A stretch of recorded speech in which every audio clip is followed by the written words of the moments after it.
long before he used up one breath. He sucked in a deep breath. He couldn't stop halfway. If silver was going to bleed out, it should take all the silver with it. He cut along the next welt, then squeezed out the blood until it no longer burned over his fingers. The tension in Silver's muscles lessened as the burning of her blood did. You killed the snakes. Silver's eyes drifted past Andrew, unable to focus. Thank you. She slumped into unconsciousness. Andrew gathered her onto his lap.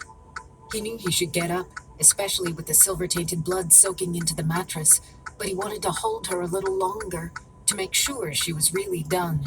His burned hand screamed with pain, but he wiped it on the blankets and clamped it to her arm to staunch the blood.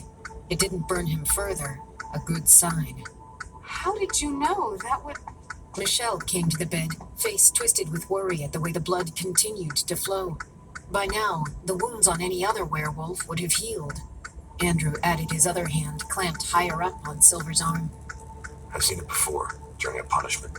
It's a vicious circle. Panic forces you to shift, and Silver stops you. Seen it? Were you involved with the punishing? Maria seemed less discomfited by the blood than the two of them, and she moved as if she planned to take Silver from Andrew. Andrew concentrated on his hold on the wounds. The blood seemed like maybe it was dripping more slowly now.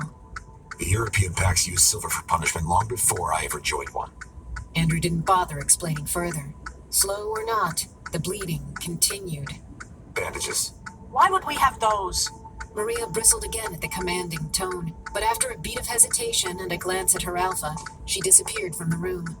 She returned a few moments later with a cotton sheet, cream with an occasional dark green diamond. It tore easily in her hands.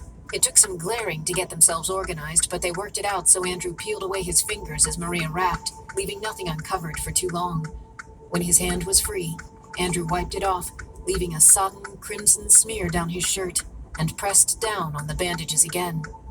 When they were done, the bandages turned pink and then red in lines over the wounds, but didn't stain further. Maria looked around them both, measuring the pool on the sheets. I think it looked worse than it was. Andrew settled Silver's arm against her chest and then lifted her. Even as a dead weight, she was light. She felt like nothing but bones when he held her like this. Where am I putting her? She couldn't stay here. They needed to haul the silver-tainted bedding and likely even the mattress to the dump. This way. Michelle led the way down the hall. The room she ushered him into had dirty clothes all over the floor. The scent marking hit him more aggressively because of that, but at least it was from a low-ranked female. He set Silver down on the bed. Her bandage, where it wasn't darkening to brown, matched the sheets. Cream and green to green and cream. Andrew smoothed her hair and waited a few minutes to make sure she was sleeping peacefully. Eventually, he made himself leave the room, closing the door gently behind him. Thank the lady that worked. The phrase came to him by long habit, but he regretted it the moment he saw Maria press her thumb to her forehead. He hadn't meant literally. The lady takes care of her own. Silver is blessed. Andrew eyed Maria with tired hostility. She's hallucinating.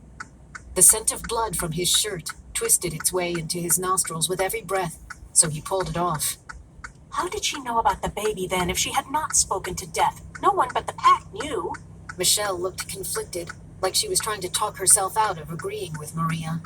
A few friends in other packs knew. You know how people gossip.